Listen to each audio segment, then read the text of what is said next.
I like the idea of a video like this because frankly, my favorite videos to make on the channel are the ones where I get to interact with you, where either you send something in or I throw out a question and then I get to interact with you guys in the comments. So we're going to jump into this totally original idea that definitely nobody else is doing. I'm going to look at your current day wrestling hot takes. Now, if it feels like I may have skipped over you, if you sent in one, you may have sent one in that references something that I can't really weigh in on, or comparing it to something. You might be comparing something current day to something that completely predates me as a fan. I'm not gonna like pretend I know anything going into this, so I'm just gonna be going into this with my opinions, as are you. I'm Your Local Bot says this week's Raw will go down as one of the greatest weekly shows in decades. This already is one that kind of references more than what I can truly contribute to, but I will at least say that it is the best episode of Raw that I feel like I have seen since I've started watching. And if you don't know, if you're new to the channel, maybe this is the first video, I just started watching the WWE, pro wrestling in general, starting at WrestleMania 39. So about at the time of recording this, about 14 months. To be honest, with how good this episode of Raw was, this kind of felt like what I was promised the Raw after WrestleMania was supposed to be, which I'll be honest, it was a little bit of a letdown just because of how much it was hyped up for me that the Raw immediately after WrestleMania is supposed to be. But this felt like it could have been, and I mean, it was the Raw after a PLE at least, and it was so entertaining, from Seth Rollins coming back to all the way to the very end of the show with the Wyatt Six showing up, the Uncle Howdy scene. It was so exciting. And then, you know, the Alpha Academy stuff, Drew quitting, there was so much substance in this episode that there wasn't really much of a moment where I felt like I was tuning out. So I will at least agree it's the best one in a single year. But yeah, I guess I'll leave that one up to you guys if you agree with that one or not. Victoria Polinario says it might take decades for us to experience the high that we got from Cody winning the title again. Just a quick adjustment to that I think I would make. While I will admit that that was an extreme experience that I can only compare to, as a sports fan, seeing my team win a championship. That the way that match went and the way all the appearances and the storytelling and just how over the top that match was, I'm with you that I think it is going to be extremely difficult to replicate that overall high. But I don't know if it's fully just from Cody winning the title. If that had just been a normal 1v1 match, let's say Cody would have won at WrestleMania 39, or just take the 39 match and move it to 40. Say he lost some other way in 39. Do you think you would have felt as strongly if all that extra didn't happen? I'm not saying you wouldn't have been excited for him or happy for him, but that high that we're talking about, I feel like is because of all the extra stuff that happened in that match on top of him winning that belt, that just left us all walking away, and at least on my end, talking about this for at least the next like week straight, feeling that constant high of thinking about how good that WrestleMania was. It also helps that it main evented an already great WrestleMania in general, so the whole WrestleMania weekend I feel like gave us that high. JQL Girl says Maxine is secretly the heart of the current Alpha Academy story. Without her to protect, Otis would have fallen in line much easier with Chad's demands. Look at them as heels back in 2020, 2021. I want to tell you why I really like this submission just in general. The way you're phrasing it is so aligned with how I like to look at wrestling. The fact that you say without her to protect, Otis would have fallen in line, as if it was kind of real. You know what I mean? Like as if, you know, I feel like a lot of fans that I talk to will approach a conversation like this and just say, well, if Maxine wasn't there, they would have just written him to do something else, which duh, obviously. But I just really like the phrasing of this hot take, saying that it makes it feel more like we're interacting with a real story, which I enjoy. I have a big imagination. It's very easy for me to dive into it like that. So right off the bat, I love the submission in general. I will at least say that it made Otis's turn more satisfying. It did feel like there was someone that needed protecting, and Otis stepped up for that, because maybe Otis would not have done it just to protect himself. Maybe Tozawa wouldn't have been believable as someone who needed protecting from Otis, or protection from Otis. So I'm with you that she plays a massive part in this, that if she wasn't there, yeah, I feel like either it wouldn't have been as believable or maybe not as satisfying to see that Otis was turning not necessarily just to save himself, but to see him actually want to help somebody else who is like family to him. Second Sable says, if you want a real hot take, let me toss you this. Cody Rhodes is a far more interesting champion than Roman was this past year. I'm trying really hard to differentiate interesting and entertaining. More entertaining, I would say 100%. I like seeing the title on the show. I like seeing the titles get used in one way or another. Because if you're just saying a more interesting champion, I'm kind of with you there as well. Because I am someone who, I don't need every title to be on the show every single week. Like, for instance, I'm not against Logan Paul not being here every week having the title. And that's mostly because when he's gone, he's doing something with the title. He is promoting the WWE. So I at least feel like the title is working for the company. The title is doing something for the company, attempting to help it grow with the way he puts it on display, takes it on his podcast. Whether you like him or not, he is advertising for the WWE and bringing more eyeballs on the product constantly while he has that belt. So I would definitely say, yeah, I think you're right. Cody Rhodes has just been more interesting because we've actually gotten to see it jump from feud to feud. It was kind of a bummer. And that's not to say Roman isn't interesting, but we all know that Roman wouldn't have been here in these he maybe would have been here for a PLE or two, maybe, but you have to realize Roman's not gone because he lost the championship. Outside of the WWE, he was going to be filming these movies or filming this movie or whatever he's doing either way.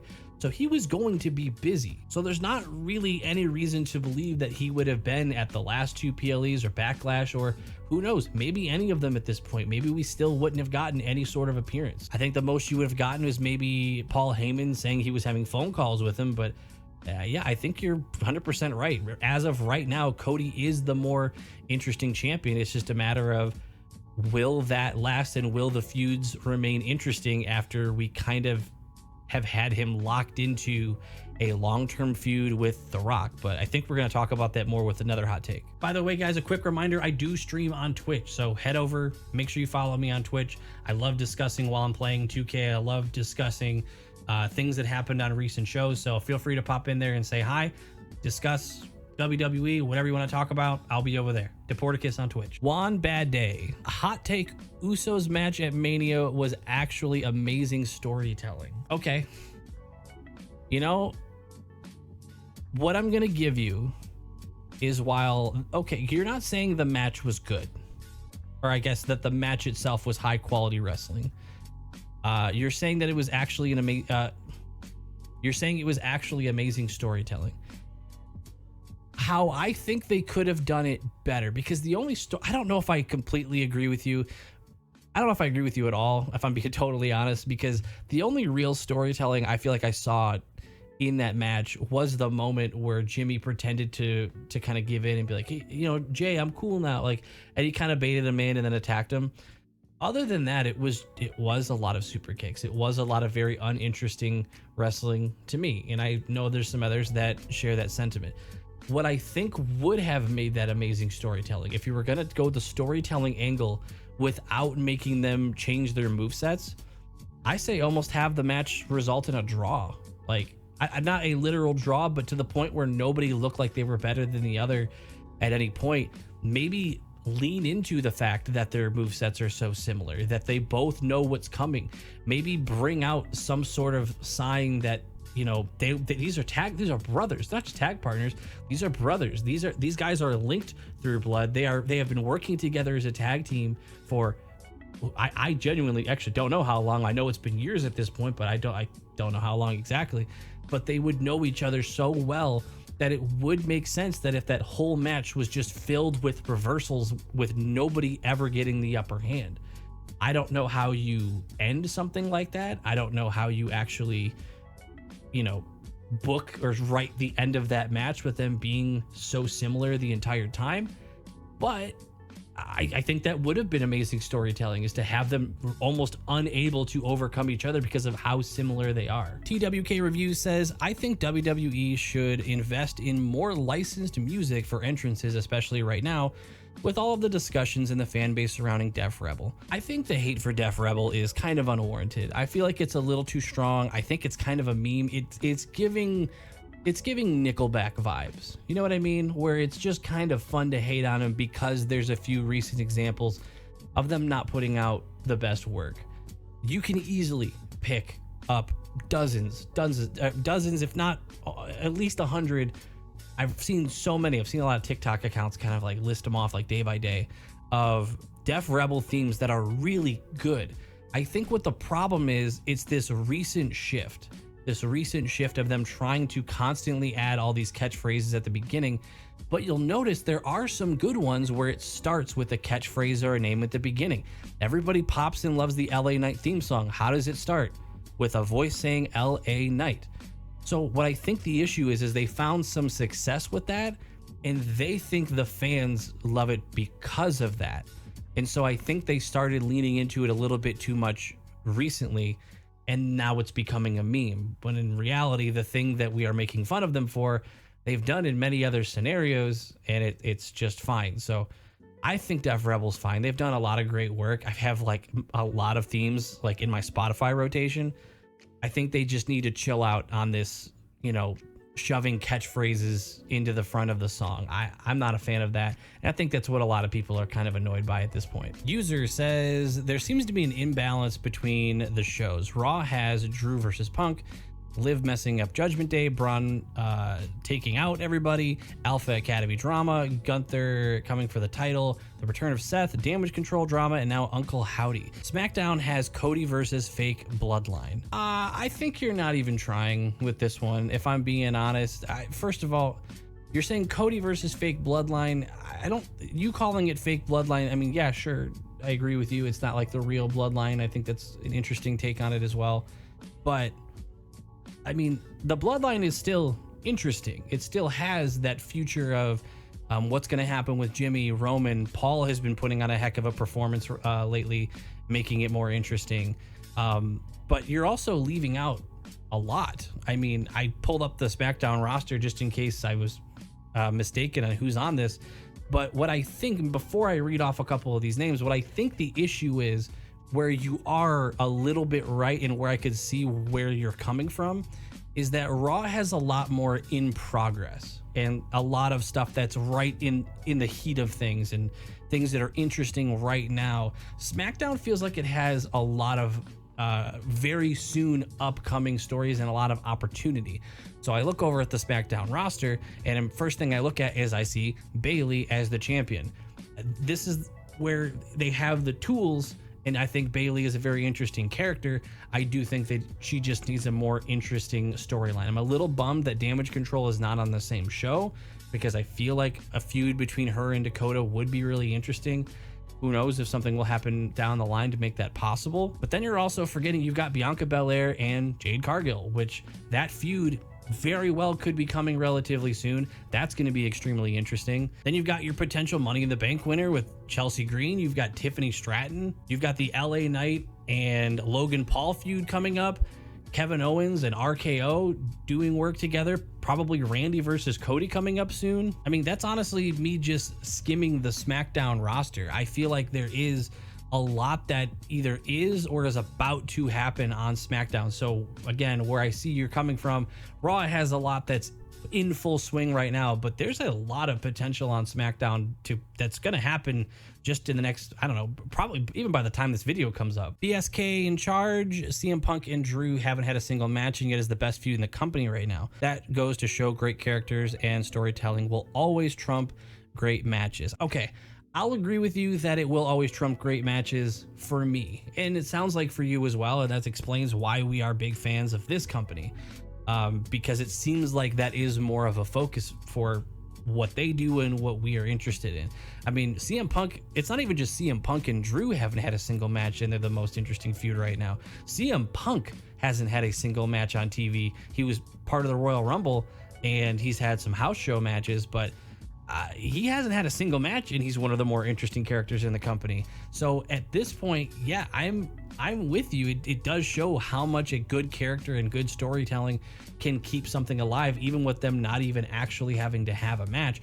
But I think that really shines a light on what's important to us as WWE fans. Sasson says having Drew lose at Clash was the right move. His whole character arc right now is his descent into madness and obsession with CM Punk. So winning the title, even if it would have been a great moment, would have killed all of his character progression that has been built up for months. I think you're 100% right. I don't even really feel like that's a hot take, if I'm being totally honest. I think that it only feels like it's a hot take because of how hot that crowd was and how upset they were when Drew lost. But I'm with you. Sacrificing an entire storyline and character progression for a much better payoff later, it's not worth it it's not worth getting rid of all that just to make one individual crowd get a bigger pop and leave a little bit happier. What I will say is if he was going to lose, I think maybe he shouldn't have been the main event. I just feel like there's not a ton of people that were going to be in that crowd rooting for Damian. And if you're trying to put on a good show, usually you want people to leave happy. I understand that's not the priority all the time. I know it is for house shows, but I feel like knowing that you had Cody Rhodes on the card, you could have gotten away with making it so Cody ended the night in the main event, knowing that he was going to win, and at least they would end on a positive note. But you could also make the argument that Drew opening the show losing would have soured the crowd for the night. So I think you were just going to have to accept that at some point the crowd was going to be upset. And you know what? Maybe I'm wrong. Maybe having them just be bummed and be sad right at the end, right when the cameras are going to go off, maybe that was the best move. Terrence Collins says Ronda Rousey is not only a great professional wrestler, she single-handedly elevated the women's division and gave us the first women's main event of WrestleMania and the pay-per-view Evolution. She's goated and deserves respect. I'm going to be quick with this one because it definitely falls into the category of stuff I can't really give an honest opinion on. The only reason why I bring it up is because the only reason that Ronda's kind of got a sour taste in my mouth is I feel like I saw a bunch of articles and stuff about her dragging the WWE through the mud and talking a bunch of crap after she left, like just in recent months. So feel free to correct me on that, but I'm pretty sure I saw that she was just talking a bunch of crap about the WWE after she left. And I think that's kind of weird. I don't know exactly how she was treated or mistreated, but she said that she was mistreated. And I think she felt like she wasn't treated fairly. But yeah, that's the only reason why I'm reading that one, is because I feel like all I've seen since I've started watching is her talking crap about the WWE, and she also kind of delivered my least favorite match at the first show I ever went to at SummerSlam in Detroit. Matthew Culligan says, just because a heel starts getting cheered does not mean that they always need to turn babyface. They got over because of their interesting heel persona and then lose everything that's interesting about them once they turn babyface. Yeah, I'm with you. Again, I don't really know if this is that hot of a take, but maybe I'm unfamiliar with a large part of the fan base of WWE that thinks otherwise, but I think Rhea Ripley is a great example of them not doing this. So I don't know if you're implying that they've done this recently and I'm not really thinking of it, or maybe this is something they did before Triple H got a little bit more control or full control. But I think Rhea Ripley is a great example of it. Is they are leaving her heel even though she could be a babyface. Everybody cheers for her like she's a babyface, but yeah, I think you're 100% right. Divine says, hot take, Wyatt 6 has more potential to be better than the OG Wyatt family. Especially with this team of management, this iteration of the Wyatts can actually take over the WWE, and I would even love to see a Wyatt 6 versus Team WWE match at some point, whether it's at a PLE, Survivor Series, War Games, pay-per-view match, but not this year, saved for Bloodline. You get my point. Okay, I don't know about a War Games situation, and I'll tell you why. I have concerns, but it's not concerns like I think they're gonna mess up. I have concerns as an inexperienced fan with the Wyatts and with the Wyatt 6. And again, I love it. Don't misconstrue what I'm saying right now as I dislike anything I've seen before so far. I love it. I love their debut. My concern comes from a lack of understanding on my part of how do you take something that feels so different than the rest of the roster? How did they do it with like the Fiend, where how do you put them in a match? Like it almost feels really out of place for characters like that to just be in a sanctioned match. And so it's not that I don't think they can or should. I'm sure they'll find a way to do it creatively. But when I see something like this and them being in a Team WWE versus Team Wyatt 6, I get confused of just, I'm very curious rather of how they would implement that, how they would do that. It just feels like it's such an out there concept, an out there type of set of characters, you know, wiping out everybody backstage to being allowed to be in a match. You know, you can just look at what Braun Breaker had been doing to Ricochet. That was enough to get him suspended. So there would be a little bit of like storytelling inconsistency for them to just be in matches. So I would imagine, or if I had to just take a guess, maybe this time around they aren't going to be in matches, at least not anytime soon. Maybe this is going to just be something where they are attacking people and telling their story between matches or post show or backstage instead of actually having matches. So I don't know. Let me know what you think. Carl Urban Animal says WWE speed on X is underrated. I think you're right, but I think the issue is that it's underrated by the WWE. Now I know there's a lot of people that make fun of it. They make memes and they'll act like it's a joke because it's only on X, which honestly, fair. But my issue is that the WWE doesn't feature this title on TV. Normally, I would feel like this is okay if it was only advertised on social media. If this was a kind of event that was only featured on Twitter or wherever they wanted to post it, then I'm okay. I would feel like, fine, this just exists in that world. But we get advertised WWE speed and we get told who the champion is all the time during weekly shows.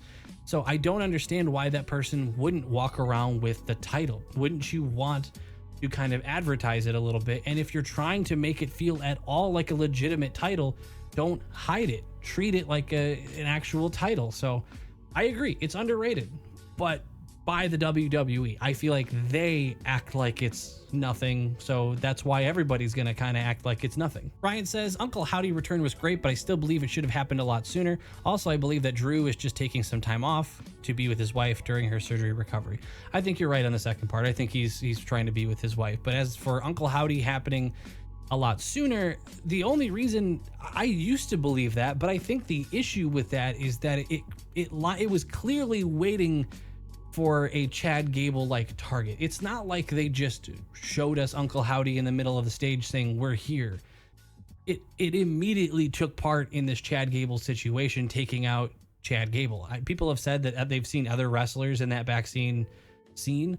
I don't see any. I don't think they look enough like who people are telling me they are to believe it yet. But I don't think you could have waited. I think you needed this Otis and Chad storyline to get to this point so that they could jump in and immediately take part in something instead of just being there and then wondering what's going to happen. Solanum tuberous. I'm sorry. The Cody Rhodes versus Rock post WrestleMania 40 promo was a mistake as it built up expectations for them to clash again in the future, thus making all results from now until then predictable. Assuming the title is involved, Cody retains to clash with the Rock. Doesn't mean we'll get good matches, but the result being less predictable would have been a lot better. I think you're right on the promo being a mistake. I don't know if that was just The Rock wanting to tell people I'll be back, but I think you're right. And this is coming from someone who I don't care that it's predictable. The results being predictable is not my issue. It's how you tell the story that matters to me, not necessarily what the ending was. So I really don't care if you tell me the ending of every match of the next Raw I watch. If they're great matches and great stories leading up to, and I don't know what the fallout's going to be from it, I'll survive. The problem is that I agree with you that it feels like Cody losing is off the table. So it's not that I know he's going to win is the issue. It's that him losing isn't even an option. So it's like, if you were going to tell me every PLE who was going to win between Cody and such, I wouldn't love it, but I would be fine with it. It's the fact that you're telling me months in advance that Cody losing is basically not an option. That's what gets to me a little bit, and that's what bums me out a little bit. I wish The Rock would have left the title out of that promo so that it felt more like it was personal, that it was between Cody and The Rock, and things that were said, things that were done that needed to be settled. Then it wouldn't feel like the title needs to be on Cody for when he arrives. John says WWE is very selective about the history that they talk about. With Vince gone, now they could be moving towards not just referencing WWE history now. On Saturday, talking about the I Quit match, Corey referenced Magnum TA, I don't know what that is, versus I don't know who these people are. In an I Quit match, Starrcade 1985. I don't know what any of this means. I'm sorry. I've heard Michael Cole and Corey Graves both talk about territories. I'd like to hear more of that history. So I get what you're saying. I don't know what you're referring to specifically. I've never heard of those. But it does seem like now that Vince is gone, it seems like they are more open to referencing other promotions. They just did this between, I think it was Cody and AJ, where they mentioned New Japan. They mentioned, I can't remember, they mentioned another show, and then the only one they would not mention by name was AEW. So clearly that relationship isn't quite there. AEW doesn't seem to have any issue with saying Vince or saying WWE or whatever, but it seems like WWE doesn't want to say AEW specifically, but maybe we'll get to that point. Maybe we won't. I don't know. But yeah, I think it seems like they're opening more up to what they're open to talking about. Barmaster Gaming says Undertaker a few days ago said Cody Rhodes as a heel will be generational. Cody should indeed turn heel because most fans are already bored of him. He's not drawing as much as Roman, and even the WWE are not happy about what they know. They have to do something special. A heel turn would especially help if Roman returns as a face. A hard disagree. I don't think the answer, if something's not interesting, I don't think completely flipping their character on their head, and I don't even think it's not interesting. You say that fans are already bored of him. Who? You, but I mean, I'm sure there are some that are bored of him, but I'm going to be honest, those are probably a lot of people that weren't really interested in Cody in the first place. If I had to guess, the people that are bored of Cody and his title run were probably rooting for Roman to win, and they probably root for Roman more in general. So I just don't buy it. I feel like every time Cody goes out there, there's a pop, everyone sings a song, everybody cheers for him. I don't see this issue. I don't see what you're saying. Maybe you're talking about people on the internet, and typically what you interact with on the internet is what you're going to get served more of. So if you're interacting with posts that say Cody's boring, you're going to get shown more of it, and maybe that's why you think everybody's bored of him. I don't know, but I don't think the answer, let's say you're right. For whatever reason, let's just say that you are right and Cody is not drawing as much as Roman, which, I mean, Roman not being there wasn't drawing anything, so I would disagree again. If you want to talk total numbers, I would say Cody has drawn more total fans during this stretch than an equal stretch from Roman in the previous year, just because he's not there. So I don't buy any of this take, really. And then saying that a heel turn would especially help if Roman returns as a face. Roman's not going to return as a traditional baby face. I don't think he's going to come. I think he's going to be more of like a Rhea Ripley. We just talked about this earlier. I think he's going to come back more as a Rhea Ripley face, where his motives are something the crowd can get behind, but he's not a true baby face. I don't think you're going to see him go back to what the WWE originally had Roman to be. I think he's still going to be the tribal chief, and the tribal chief is not a baby face. His motives are not babyface aligned, but his motives are something that people can get behind. Zand says, I think that Finn is going to turn on Judgment Day. You're probably right. Him taking the key, I think his the Liv Morgan key, like the hotel key, I think that showed a little bit of, putting himself first, but I think it's almost justified. I feel like they could tap into, maybe he's kind of reading it as Damian kind of left him behind since he won the title. If you remember, there's a cut scene between matches at one point where Finn was telling Damian that he wished that it was those two that were going out and trying to win the titles back. And maybe he feels like Damian kind of just ignored and forgot that they lost the titles at WrestleMania. And now that Damian has his title, that's all he needs. And that kind of left Finn, out there doing nothing. So I could see it, and I could see a pretty decent motive behind it as well. Florida Man says, the matches are storytelling. When people say stories are more important than the matches, they don't realize that the matches are part of the story. They don't wrestle for nothing, so the whole story versus matches debate is pointless. I don't think the debate is pointless. I think you're arguing a different part of it. I agree that matches do have storytelling, but I'm not going to say that matches are storytelling. I'm not going to do it that kind of implies that that's where all of the storytelling should take place. I think it's just a matter of preference. I mean, if you prefer it to be all through or primarily through storytelling, then that's what you prefer. I think other people just prefer to have the story be told outside of the ring, backstage, between matches, through promos, at people's houses, the way like LA Knight has done, things like that. I think it's just a preference thing. So I look at this and say it's not really a hot take. I think it's just your opinion at that point, which I know that's what a hot take is. Don't come at me. But what I'm saying is I think that is your fair opinion. I think that is a completely fair opinion, but I don't think it's right or wrong necessarily. That I think you're just labeling the two types of fan bases that pro wrestling has attracted, because these companies, AEW and WWE, the two that I am most familiar with, the way they handle things are so different that it's very easy to attract a certain type of fan to one and another type of fan to another. Navtech says, my classic one, Dominic Mysterio is a future WWE champion. I say it so much my keyboard's autocomplete typed the take for me. I think you're right. I think he's going to get it at some point. I think it'll be, if I had to guess, I think it's going to be after the babyface turn. I think eventually you are going to get a babyface turn where he reunites with his dad. I don't know how they're going to do it. If I had to take a stab in the dark, I would say maybe it's because Ray is having a feud with someone who's taking it too far. I don't know. Maybe there'll be something that kind of makes Dom want to stick up for his dad, but I'm probably completely wrong on that one, because the way he comes at his dad about the whole deadbeat dad thing is so strong that it seems like it would take something that I can't come up with right now to even make him consider defending his dad as part of his babyface turn. So I agree with you. I don't think it's going to happen while he's a heel. I am Renaki B says Roman Reigns needs to be an anti-hero, at least for now. He can go full on babyface at the last stage of his career, but when he comes back now, he needs to be that aggressive tribal chief. It's too soon for him to be full-blown babyface. Yeah, I'm with you 100%. I'm bringing up this Rhea example 3 times in one video, but yeah, I think he's just got to come back where everybody is going to be super behind what he's motivated by, but still be a heel, still have heel capabilities, dirty tactics of a heel.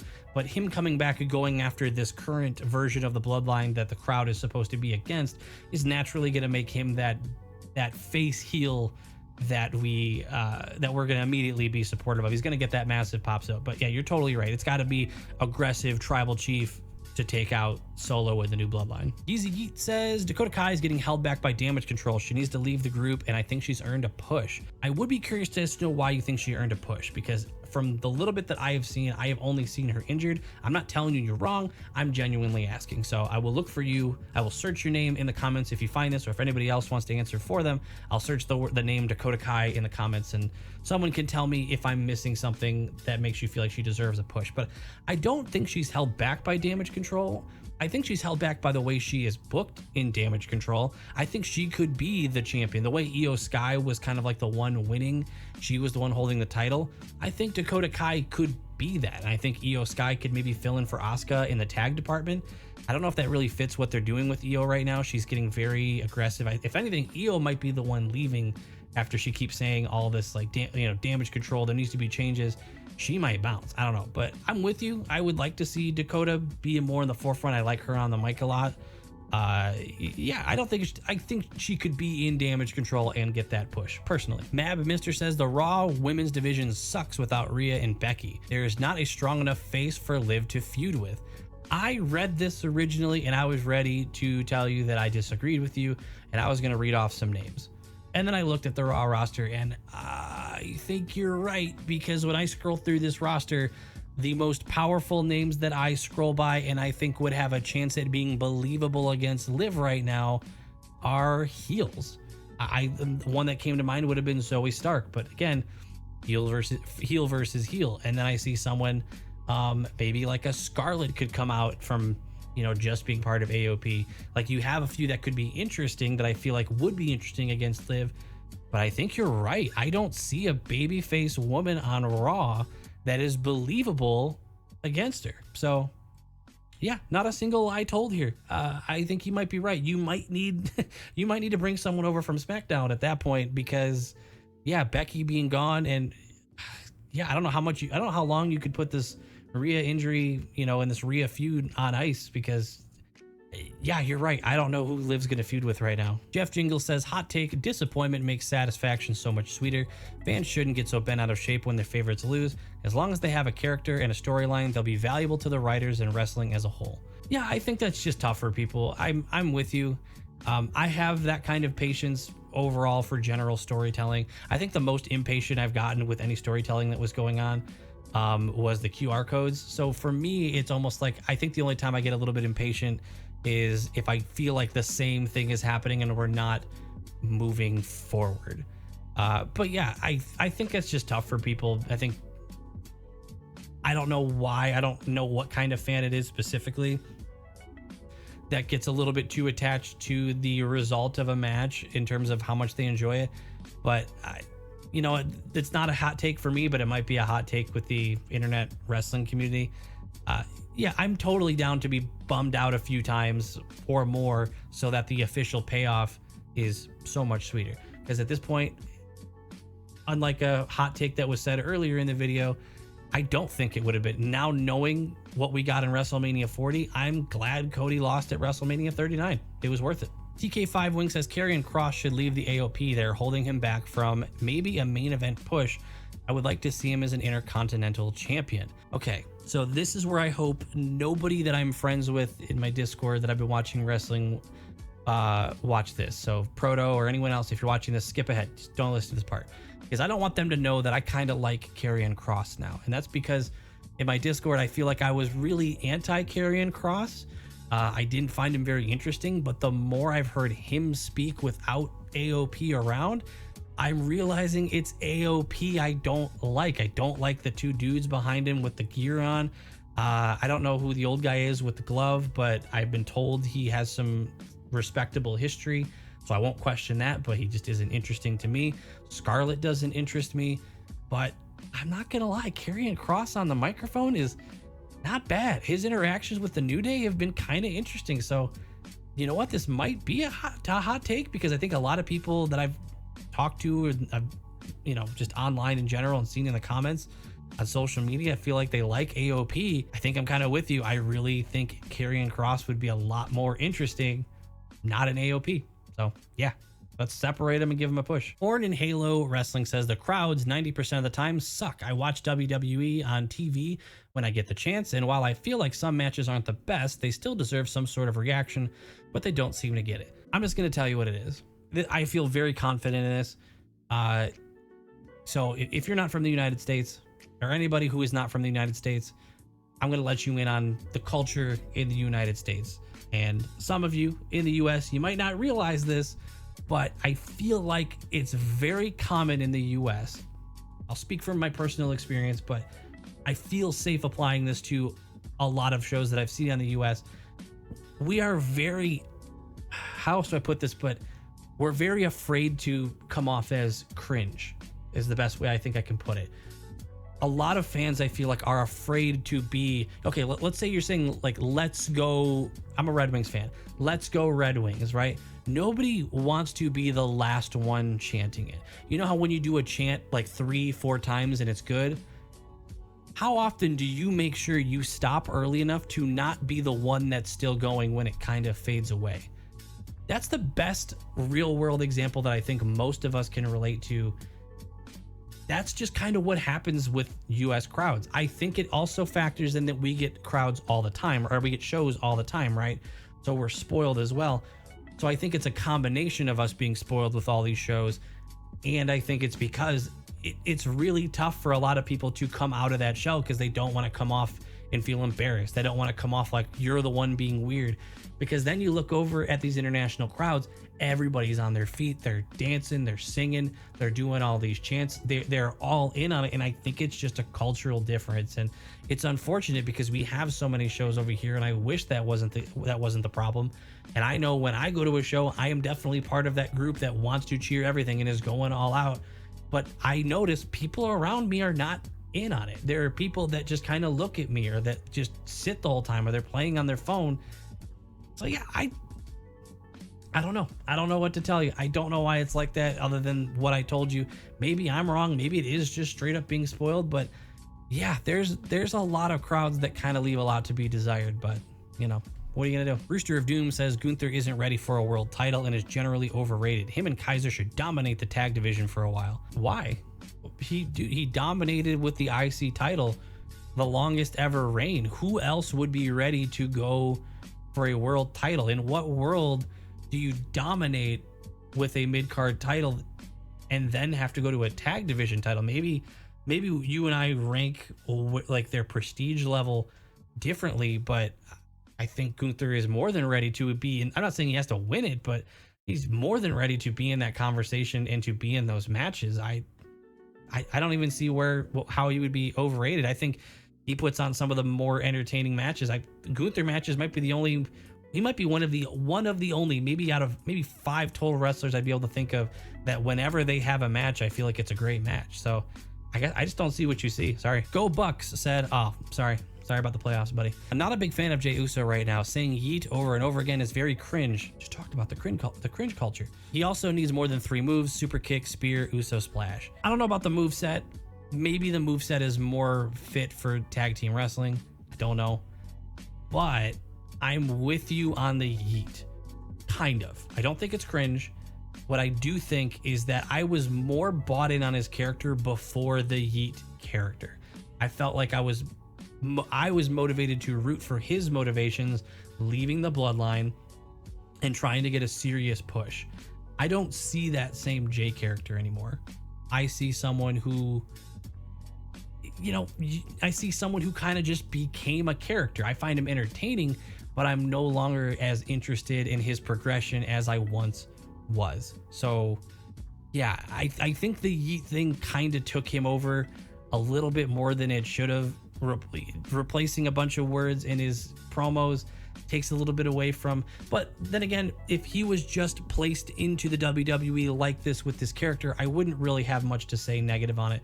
I would just say it's entertaining. It's the fact that he went from the guy leaving the bloodline, trying to get out of Roman's shadow, showing that he can do it on his own, and then turned into this, that kind of makes me miss the character that we were supposed to get. I feel like they stumbled on this yeet and they really just ran with it. Foxy 807 says people expect way too much out of Jade Cargill. She gets nitpicked to death for botching, yet there will be so many other matches with botches in the same show and nobody will call them out. Most recent was her rope botch and Damien's rope botch. The night's difference in people. Okay, I see what you're saying. Sorry, I'm stumbling on my words, but we're getting far into this video. But I know what you're saying. I agree that she's heavily nitpicked. And as much as I very much like Jade's character, I think it's a little bit justified, just a little bit. And the only reason I think it's justified a little bit is because she is being presented as this deadly threat. Does that make sense? It's not like Maxine is a great comparison, right? Maxine is someone who definitely makes mistakes, but I feel like, and when I say definitely, I mean, I only know that she makes mistakes because I've seen videos and stuff breaking down moments that she kind of messed up. I wouldn't have caught it on my own, but her character is presented as someone who's very green. She is presented as someone who should be making mistakes. Jade was brought in and presented as like this goddess. It's in her entrance. It's in the promos. It's kind of where they have her meant to be toe to toe and equals with Bianca Belair. So presenting her on this high pedestal is where I think it becomes a little more expected that people are going to be a little harsher when she makes these mistakes. I don't love it. I don't do it, but I think maybe I'll retract it being justified and I'll just say that that's why I understand that it's happening, is because she's being presented in a much different light than other people who might be inexperienced. Optilium says Cody should have lost at WrestleMania 40. I would like to know why. I would very much love to know why you think that. So Optilium, I'll search your name. Feel free to respond. I'll look for your comment.